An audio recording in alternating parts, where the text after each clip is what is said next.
SI become आपण profit prior to इनकॉर्पोरेशनचं उदाहरण number 1 बघतोय. हे जे दिलेले कॉलम आहे ते कॉलम कुठले कुठले ते समजून घ्या. पहिल्या कॉलम आहे पर्टिक्युलर, तुम्हाला जे उत्पन्न किंवा खर्च वाटायचे आपल्याला अगोदर उत्पन्न वाटायचे, ते पहिले 2 उत्पन्न आहेत आणि नंतर आपल्याला खर्च वाटायचे त्याच्या खाली. हा पहिला खर्च आणि उत्पन्नाचा कॉलम आहे, त्याची नावं. नंतर बेसिस ऑफ एलोकेशन आहे सेकंड कॉलम, म्हणजे कुठल्या बेसवर वाटायचं. जसं आपण काल 4 बेस बघितले. काही खर्च टायमिंग नुसार बदलतात, महिन्यानुसार बदलतात. 2 नंबर काही खर्च सेल नुसार बदलतात, विक्रीनुसार काही खर्च बदलतात. 3 नंबर काही खर्च प्रीला घ्यायचे आणि काही खर्च फक्त पोस्टला घ्यायचे. प्रीचे खर्च म्हणजे पार्टनरशिपचे किंवा एकल व्यापारी संस्थेचे खर्च आणि पोस्टचे खर्च म्हणजे फक्त कंपनीचे खर्च. तर कुठल्या बेसने वाटायचं 4 पैकी?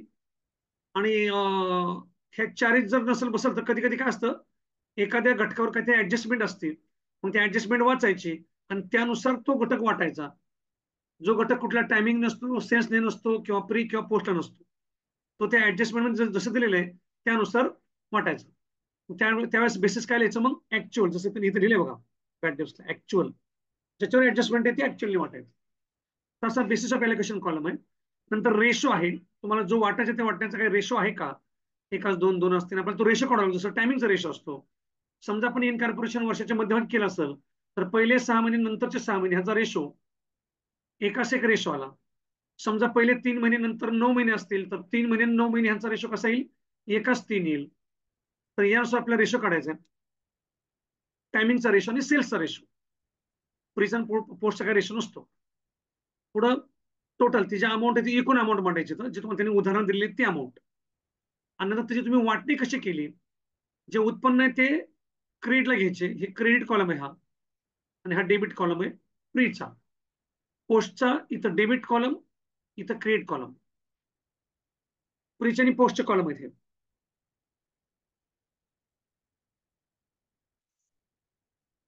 ओके, तर यानुसार आपल्याला जी वाटणी करायची. आता पहिले बघा आपण की इनकॉर्पोरेशन कधी केलेलं, म्हणजे आपल्याला कळलं की प्री इनकॉर्पोरेशनचा कालावधी किती आहे आणि पोस्ट इनकॉर्पोरेशनचा कालावधी किती आहे. Abhishek private limited Andheri was incorporated on 30 April 2019 to acquire running business from 1 January 2019. व्यवसाय खरेदी केलेला आहे 1 जानेवारी 2019 पासून. एंडिंग किती बघा इथं? 31/12/2019 आहे. 31/12/3 नाही, 31/12/2019 एंडिंग आहे. स्टार्टिंग आहे, सॉरी, 1/1/4 ची सवय लागली पाहिजे. स्टार्टिंग 1/1 आहे. 1/1/2019 स्टार्टिंग आहे. आणि ह्यांनी इनकॉर्पोरेशन कधी केलेलं? 30 एप्रिल 2019 ला यांनी इनकॉर्पोरेशन केलं किंवा व्यवसायाची कंपनी म्हणून स्थापना केलेली आहे. आता 30 एप्रिल तारीख दिली बघा, 1, 2, 3 महिन्यानंतर तारीख येते. जानेवारी, फेब्रुवारी, मार्च नाही, एप्रिलचं पण एंडिंग आहे. एप्रिल पण पकडावं लागलं बरं का, आपल्याला एप्रिल सुद्धा पकडावं लागणार आहे. म्हणजे 4 महिने इकडे आले. जर आपण 30/4/2019 ला इथं इनकॉर्पोरेशन केलं असेल, म्हणजे जानेवारी, फेब्रुवारी, मार्च आणि एप्रिल 4 महिने प्रीला आणि 8 महिने पोस्टला येतील. 12 महिन्याचं ड्युरेशन असतं हे. आणि मग हा जो कालावधी आहे ह्या पहिल्यांदा काढायचं, टायमिंगचा रेशो काढायचा. 4 महिने आणि 8 महिने ह्यांचा रेशो कसा येईल? 4 × 1 = 4 आणि 4 × 2 = 8. म्हणजे 1:2 निघाला टाइम रेशो, तो त्यांनी खाली काढलेला असतो. आपण तुम्ही पण तो काढा.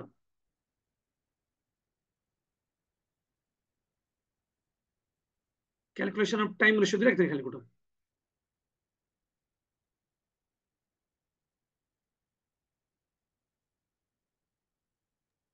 दिलाय पहिल्याच पेजवर. हा, दिला 8 महिने रेशो काढले त्यांनी पण.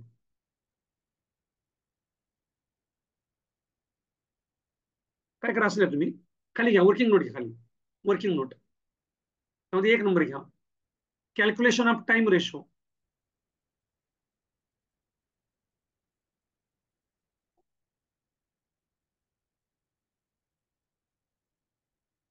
Calculation of time ratio.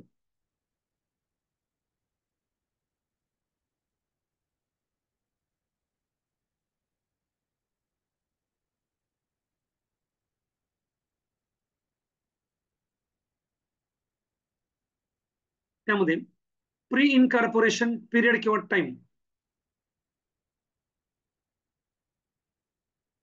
Pre incorporation time किंवा पिरियड,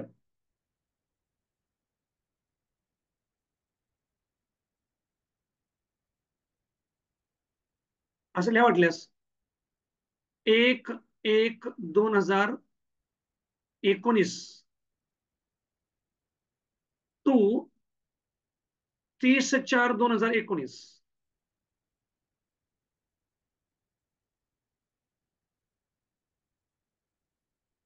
तो 30/4/2019 आणि त्याच्या पुढे आम्ही खाली येतो 4 मंथ, 4 मंथ खाली लिहा पोस्ट इनकॉर्पोरेशन टाइम किंवा period, post incorporation time dash 30/4/2019 to 31/12/2019 dash करून 8 मंथ.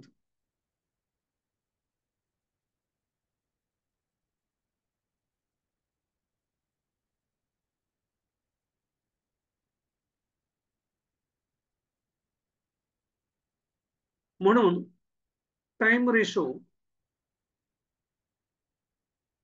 बरोबर 4:8 म्हणजेच 1:2.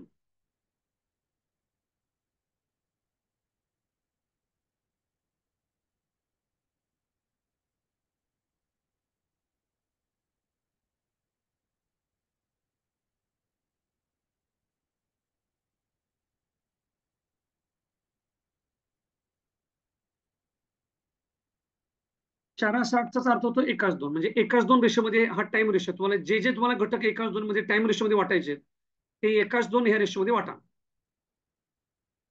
आता दुसरा असतो cells ratio.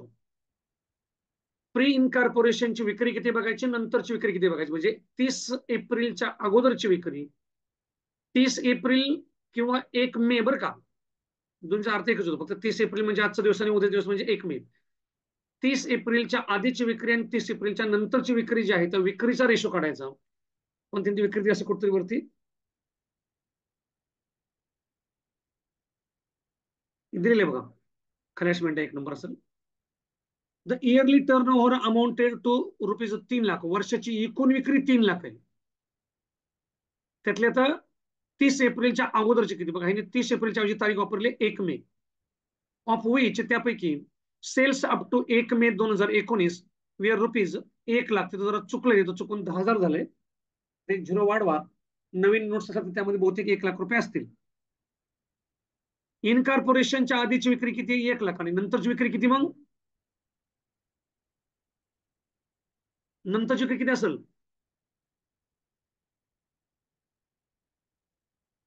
कतले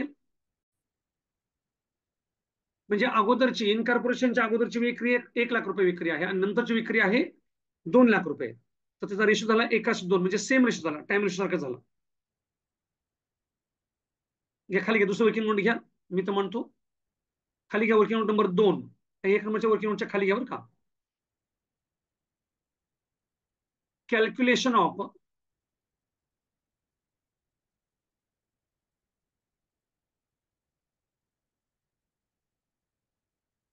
cells ratio, calculation of sales ratio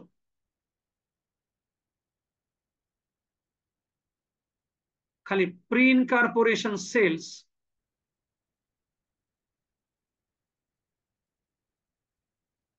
बरोबर 1 लाख पोस्ट इनकॉर्पोरेशन सेल्स बरोबर 2 लाख. प्री इनकॉर्पोरेशन सेल्स बरोबर 1 लाख, पोस्ट इनकॉर्पोरेशन सेल्स बरोबर 2 लाख. खाली म्हणून सेल्स रेशो बरोबर 1:2 म्हणजे टाइम रेशो पण 1:2च निघाला आणि सेल्स रेशो सुद्धा 1:2च निघाला. आपल्या वाटण्यासाठी 5 प्रकारे वाटावं लागतं. टाइम रेशो, सेल्स रेशो, काही घटक फक्त प्रीला, काही घटक फक्त पोस्टला आणि काही घटकावर ऍडजस्टमेंट असल्यामुळं आपल्याला ते घटक वाटा लागतात ऍक्च्युअलने. हे 2 रेशो झाले. चला आता पहिले घ्यायचे क्रीट आयटम घ्यायचे. क्रीटच्या पीएलच्या क्रीटला बघा, हे वरचं ट्रेडिंग अकाउंट आहे. हे जे वरचं आहे हे ट्रेडिंग अकाउंट आहे, याचं आपल्याला काय देणं घेणं नाहीये. आपल्याला पाहिजे प्रॉफिट अँड लॉस अकाउंट. ह्याच्या क्रीटला काय काय बघा, ग्रॉस प्रॉफिट 90,000 एक वाटायचा आणि बॅड डेप्स हे 2,000, हे 2 घटक वाटायचे पहिल्यांदा. नंतर खर्च वजा करायचे ह्यातून किंवा खर्च वाटायचे पहिल्यांदा. त्याच्यानंतर जीपी आणि बॅड डेप्स घ्या. घे पहिल्यांदा gross profit, basis of allocation sales, ratio 1:2,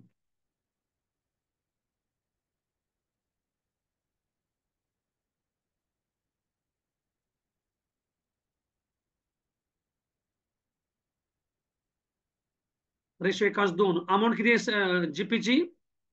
90,000 रुपये. जीपी हा सेल्सवर डिपेंड असल्यामुळे आपण सेल्सने वाटतो बरं का. 1:2 मध्ये वाटणी करा 90,000ची. क्रेडिट साईडला असल्यामुळे दोन्ही कॉलम मध्ये क्रेडिटलाच घ्या.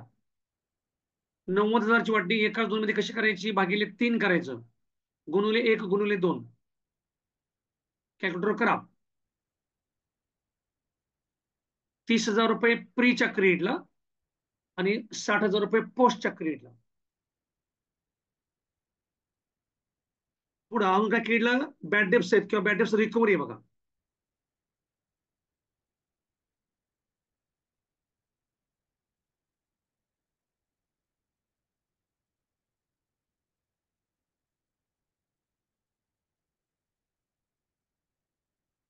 ₹2,000 बॅड डेप्स रिकव्हरी. हे वाटायचं कसं? याच्यावर ऍडजस्टमेंट आहे वाटतं खाली. ऍडजस्टमेंट नसतं म्हणजे आपण सेल्सने वाटलं असतं, कारण विक्री बॅड डेप्सचा सेल्सचा संबंध असतो. याच्यावर ऍडजस्टमेंट कुठली बघा, पहिली झाली. The purchase consideration was settled on 30 June. Bad debts of ₹300 related to sales effected after incorporation. ही ऍडजस्टमेंट बॅड डेप्सची आणि ह्याच्या पुढची रिकव्हरीची बघा. रिकव्हरी म्हणजे पूर्वी बुडलेले पैसे आता रिकव्हरीचे adjustment. Recovery of bad debts was in respect of bad debts written off during 2017. आणि आपलं चालू वर्ष कुठलंय? 19. म्हणजे हे जे 2,000 रुपये आहेत हे भूतकाळात बुडलेले पैसे होते आणि ते तुमचे पैसे आता रिकव्हर झाले. मला सांगा, हे 2017 मध्ये बुडलेले पैसे आता रिकव्हर झाले, तर हे पैसे कोणाचे? पार्टनरशिपचे का कंपनीचे का दोघांचे पण?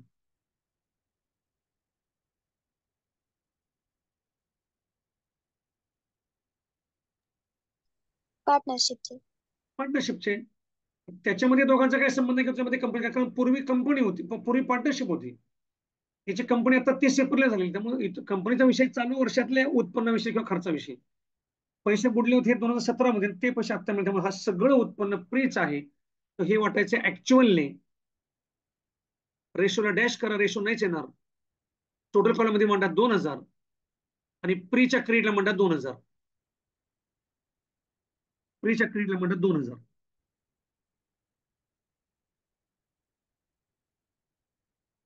पोस्टला डॅश करा. आता क्रेडिटच्या टर्म संपल्यामुळे काय करायचं? पहिल्यांदा टोटल कॉलम फक्त क्लोज करायचा. टोटल कॉलम क्लोज करा. जसं आपण पीएलच्या क्रेडिट पेज घेतो असं वरून सिंगल खालून सिंगल शेवटी ते चालेल. 92,000 रुपये हे तुमचं उत्पन्न आहे किंवा ही तुमची क्रेडिट साईड आहे. आता काय करायचं? यातून पीएलच्या डेबिटचे घटक घ्यायचे, ते रेशोनुसार वाटायचे. तुम्हाला वाटण्यासाठी तुम्हाला 5 प्रकार आहेत. सेल्सने, टाइमने, प्री, पोस्ट आणि ऍक्च्युअली म्हणजे ऍडजस्टमेंट असेल त्यानुसार वाटायचे. आता आपण डेबिट चार्टून घेऊया. हे पीएच डेबिट चार्टून घ्यायचे. पहिल्यांदा सॅलरी घ्यायची. सॅलरी काम करायला कशी असते? टायमिंग नुसार असते. तर सॅलरी टाइमने वाटायची. घ्या सॅलरी टाइम नुसार. टाइमचा रेशो 1:2, दोन्ही पण रेशो 1:2 आहेत. टाइमचा रेशो सेल्स रेशो 1:2 मध्ये वाटा. 12,000 एकूण अमाऊंट आहे, त्याची वाटणी 4,000 आणि 8,000 रुपये. प्री आणि पोस्टच्या दोन्ही डेबिटला घ्या. 4,000 8,000.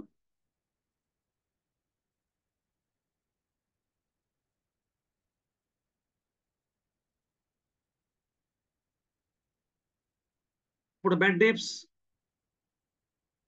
याच्यावर ऍडजस्टमेंट असल्यामुळे ते ऍक्च्युअली वाटायचं, ऍक्च्युअल रेशो नाही डॅश करायचं. आता याच्यावर ऍडजस्टमेंट काय बघा, आपण मगाशी वाचलेली ना ती, त्यातली निम्मी होती बॅड डेप्टची, निम्मी होती रिकव्हरची. Bad debts ₹300 related to sales effected after incorporation. Bad debts मध्ये ₹300 इनकॉर्पोरेशनच्या नंतरचे आहेत, म्हणजे बाकीच्या अगोदरचे असले पाहिजेत. तुमचे एकूण किती आहेत बॅड डेप्स? 1500.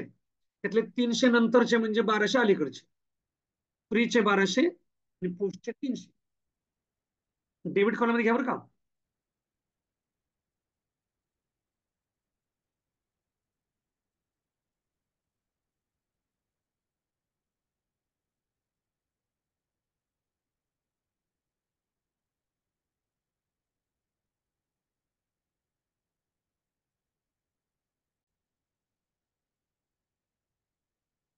बॅड डेप्स वाटले ऍक्च्युअली. पुढे डिबेंचर इंटरेस्ट. आता डिबेंचर हा प्रकार कंपनीमध्ये असल्यामुळं हे जाईल पोस्टला, कारण पोस्टमध्ये कंपनी आहे. डिबेंचरचा आणि प्रीचा काही संबंध नसतो.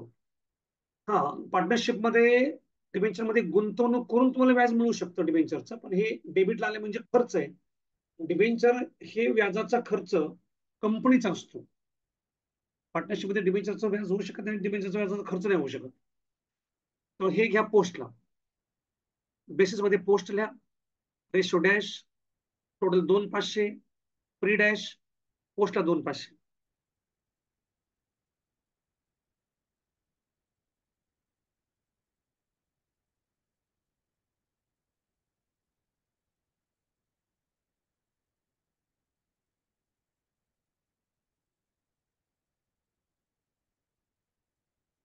पुढं डायरेक्टर्स फीज. डायरेक्टर हा प्रकार सुद्धा, संचालक हा प्रकार सुद्धा कंपनीमध्ये असतो, त्याचा पार्टनरशिपचा काही संबंध नाही. तर ते पण पोस्टलाच घेऊन टाका. 2400 प्रीला डॅश करा, पोस्टला 2400.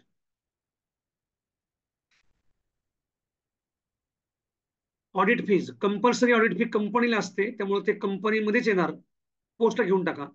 एकल्या पण पार्टनरशिपला कंपल्सरी नसतं ऑडिटिंग, म्हणजे कंपनीचा खर्च आहे. प्रीला डॅश करा, 3100 आहेत टोटल. प्रीला डॅश करा, पोस्टला घ्या 3100.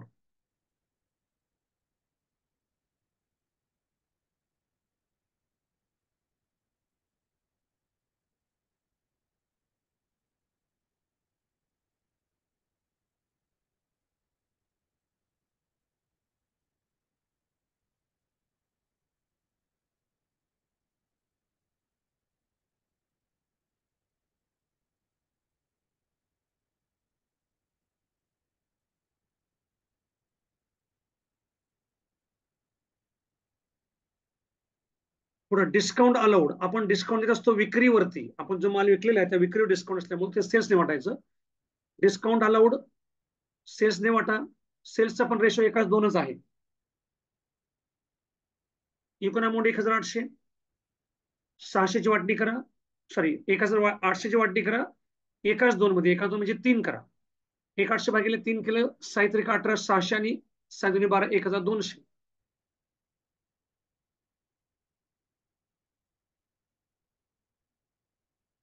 पुढे depreciation on planted machinery. Timing नुसार असतं हे, वर्षाला एवढं 10%, 15%, 20% वगैरे, त्यामुळं टायमिंग नुसार वाटायचं डिप्रिशिएशन.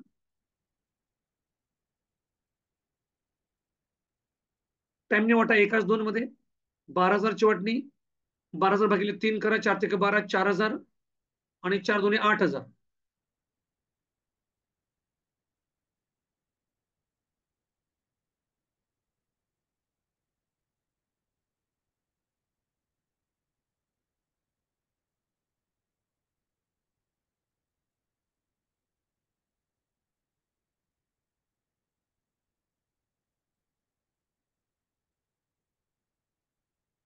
मशिनरी काय डिप्रिशिएशन मशीन झालं ते. Interest to vendor. व्हेंडर म्हणजे कोण? आपण जो 1 तारखेला व्यवसाय खरेदी केलेला आहे, आपण 1 तारखेला व्यवसाय खरेदी केला, 30/4 त्याचं इनकॉर्पोरेशन केलं, पण 1/4 आपण ज्या माणसाकडून व्यवसाय खरेदी केलेला आहे त्यांना म्हणायचं व्हेंडर. त्यांना आपल्याला व्याज द्यावं लागतं 1 तारखेपासून कुठपर्यंत? त्यांचे पैसे आपण ज्या तारखेला दिले, त्यांचे पैसे, त्या व्यवसाय खरेदी केल्याचे पैसे म्हणजे काय? Purchase consideration. ते आपण त्यांना कधी दिलंय तिथपर्यंतच ते व्याज असतं. ते महिने बघायचे 31/3च्या 31/4च्या अगोदरचे प्रीला, नंतरचे पोस्टला. त्यांनी कधी दिले बघा, ते परचेस कन्सिडरेशन आहे त्यांनी कधी दिलंय त्याच्याविषयी ऍडजस्टमेंट.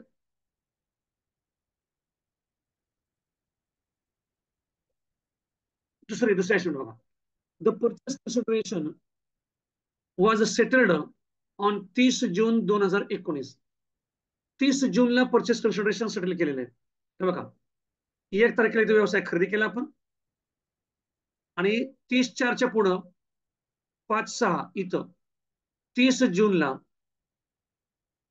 30/6/2019ला इथे त्यांनी काय केलेलं आहे, परचेस कन्सिडरेशन दिलेलं आहे. परचेस कन्सिडरेशन म्हणजे तुम्हाला व्याज द्यावं लागलेलं आहे 1/1 पासून 30/9 पर्यंत, किती 30/6 पर्यंत, म्हणजे 6 महिन्याचं व्याज द्यावं लागेल तुम्हाला. तर या 6 महिन्यापैकी 4 महिन्याचं व्याज जाईल प्रीला आणि 2 महिन्याचं व्याज जाईल पोस्टला. तर एकूण व्याज किती बघा, ते इंटरेस्ट टू व्हेंडर्स आहे 1,500. 1,500 भागिले 6 करा, किती व्याज आहे 6 महिन्याचं. 1,500 भागिले 6 करा, पटकन उरका, लवकर सांगा. एका महिन्याचं व्याज किती झालं? 250. 250 रुपये एका महिन्याचं व्याज आहे.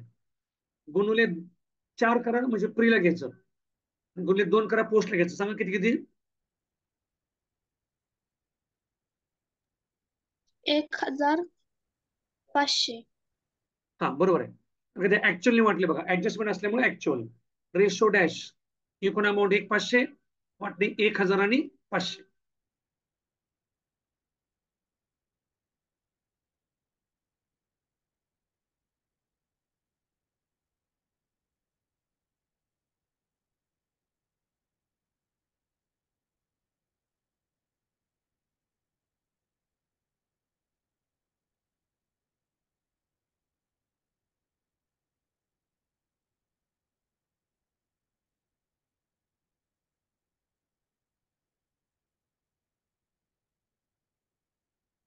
General expenses.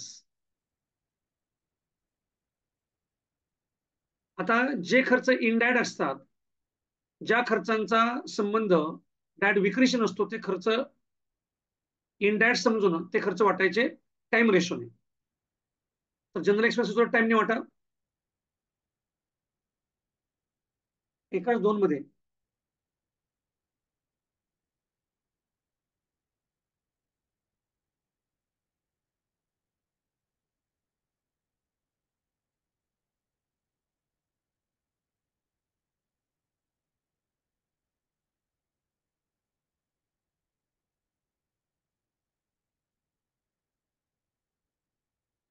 $2,400ची वाटणी 800 आणि 1,600.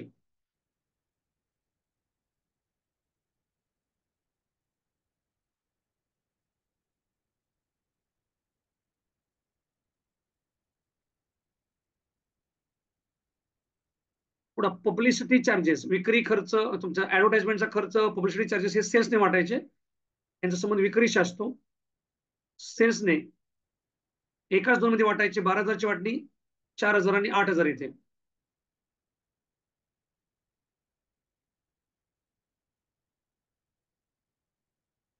पुढं प्रिंटिंग अँड स्टेशनरी हा इनडायरेक्ट एक्सपेन्सेस आहे. तसं तर ह्याचा संबंध विक्रीशी पण नाही, टायमिंगशी पण नाही, पण आपण काही संबंध नसल्यामुळे आपण टायमिंगने वाटायचं. टाइमने वाटा एकाच 2 मध्ये. 4,800ची वाटणी एकाच 2 मध्ये 1,600 आणि 3,200.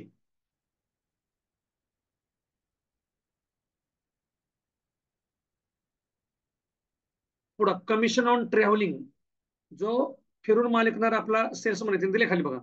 Commission on travelling salesman, to on नाही, जो फिरून माल विकणारा कमिशन आपला एजंट आहे, आपला सेल्समन आहे, त्याचं कमिशन हे विक्रीवर अवलंबून असणार आहे.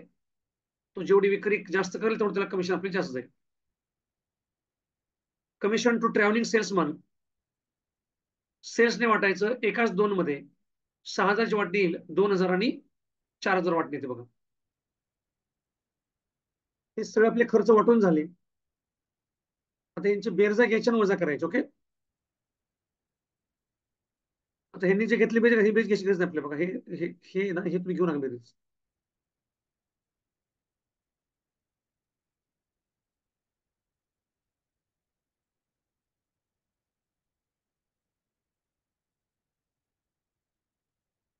इथं 92,000 रुपये वरची बेरीज खाली मांडायची.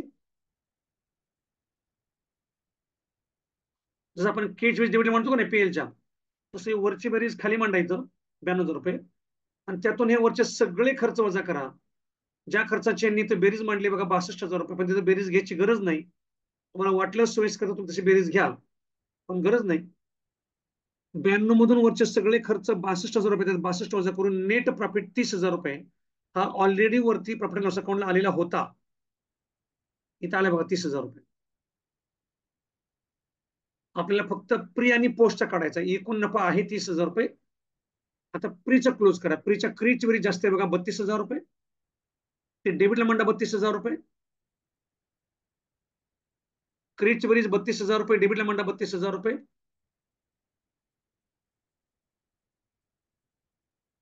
आणि त्या 32,000 मधून वरचे सगळे खर्च म्हणजे ज्यांची बेरीज 19,200 येते,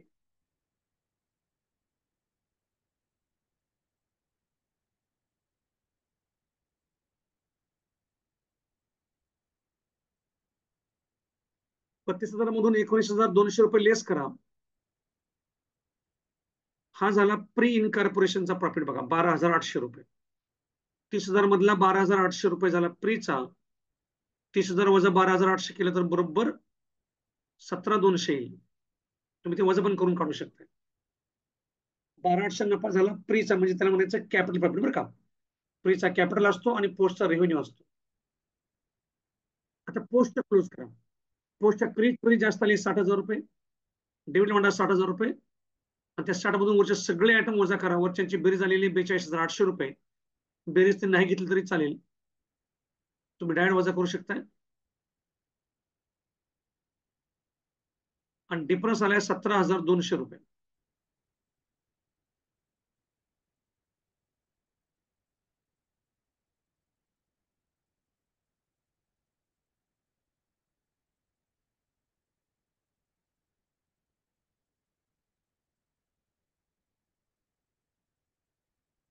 बारा आठशे झाला प्रीचा नफा आणि 17,200 झाला पोस्टचा नफा.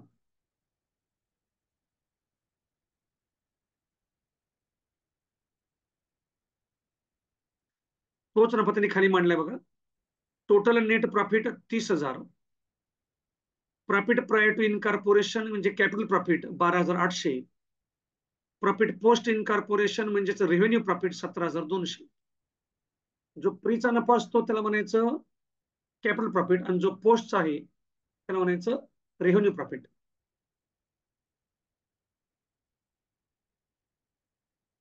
बस आपलं फक्त प्रीचा वेगळा आणि पोस्टचा वेगळा काढायचा, एवढंच काम करायचं आपल्याला.